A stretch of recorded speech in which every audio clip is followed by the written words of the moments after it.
27/6/2026 তারিখ শনিবার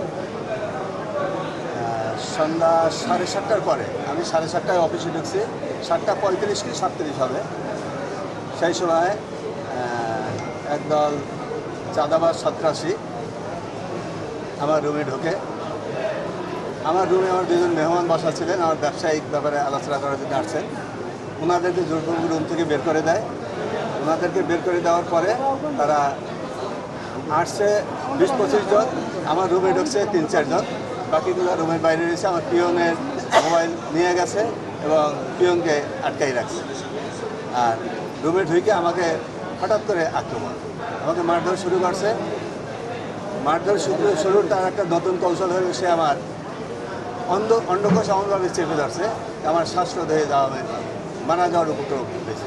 এবার আমাকে চেয়ার থেকে ফেলে দেয়, আমাকে নিচে ফেলাই আমার বুকে পাড়া দিয়ে ধরে, গলা পাড়া দিয়ে ধরে, আমাকে হত্যার চেষ্টা করে এবং বলে যে সে আমাদেরকে চেক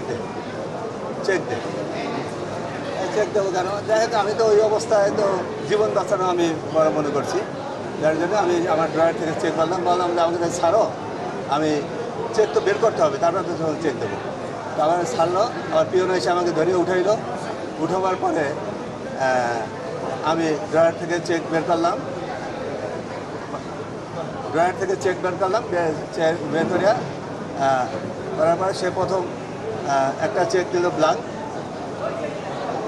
আর একটা চেক দিল পরে লেখাইয়া 70 লক্ষ টাকা। এরপরে তার পকেট থেকে 2 সেট স্টাম্প বের করলো।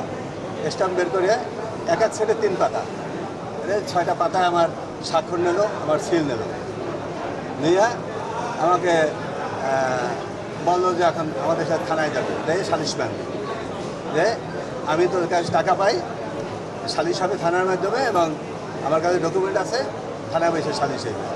তা আমি এক পর্যায়ে প্রথমে আমি থানায় দ্বিমত প্রকাশ করি যে যা হওয়ার হয়ে গেছে, যদি তোমার কোনো কথা থাকে আমার বলো, আমি দেখি কী করতে পারি।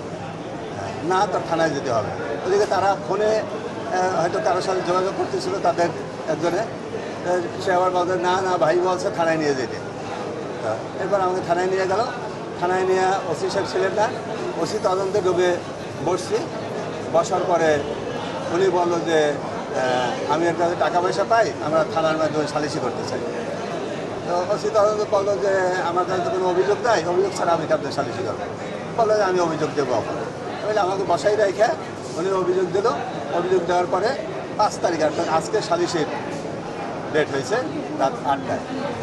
আমি ওখানে এই যে আমার রুমে মব হয়েছে বা আছে সই স্বাক্ষর হয়েছে, আমি কিছুই ব্যক্ত করি নাই। আর আমার জীবনের নিরাপত্তা ছিল না, কারণ আমি যদি ওখানে বলতাম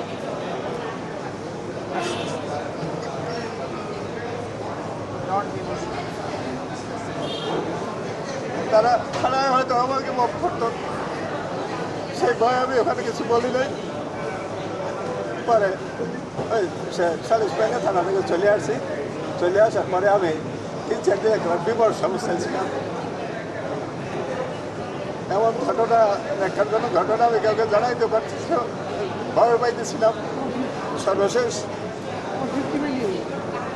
তারপরে সে আমার বড় ভাই আত্মীয়, আমি তার শরণাবদ্ধ হই। সে বললো যে সালিশ যাই হোক, তুমি যেহেতু চেক নিয়েছে, স্টাফ নিয়েছে, তুমি আগে মামলায় যাও। পরে আমি কোর্টে মামলা করি গত বৃহস্পতিবার। যেহেতু তারা আমার কাছে এটা চাঁদা আমার কাছে তার কোনো লেনদেন নেই। সে আমার ব্যবসার সাথে ছিল ঠিকই, কিন্তু সেটা 3 বছর আগে তার সাথে আমার লেনদেন ক্লিয়ার হয়ে গেছে। তো সে 1 কোটি টাকা দাবি করে আসতেছিল বেশ কিছুদিন যাবো।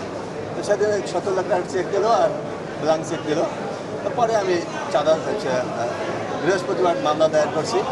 মামলা দায়ের করার পরে ভিডিও ফুটেজ আছে, আমার রুমে সিসি ক্যামেরা আছে। সেই সিসি ক্যামেরায় সব কিছু উঠে আছে।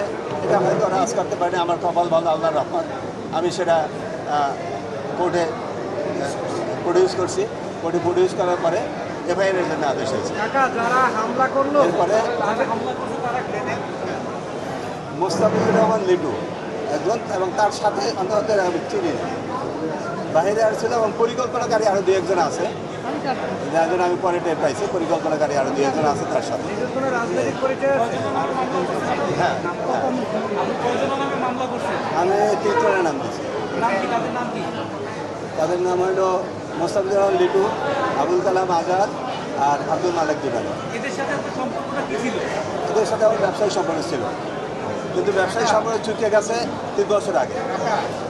এই যে মোস্তাফিজুর রহমান লিটু, তার কোনো রাজনৈতিক পরিচয় আছে? যেহেতু আপনার সাথে ব্যবসায়িক একটা লেনদেন ছিল, সেগুলো রাজনৈতিক পরিচয় বলতে আমি এইটুকু জানি, সে রাজনীতি করে কিনা জানি না, তবে তার বড় ভাই মহানগর স্বেচ্ছাসেবক দলের সাবেক আহ্বায়ক মাহবুবুর রহমান পিন্টুর ছোট ভাই সে, তো ওই ব্যাপারটাই সে দেখায়।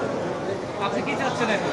আমি ন্যায় বিচার চাচ্ছি, আমি দোষীদের দৃষ্টান্তমূলক শাস্তি দাবি করতেছি।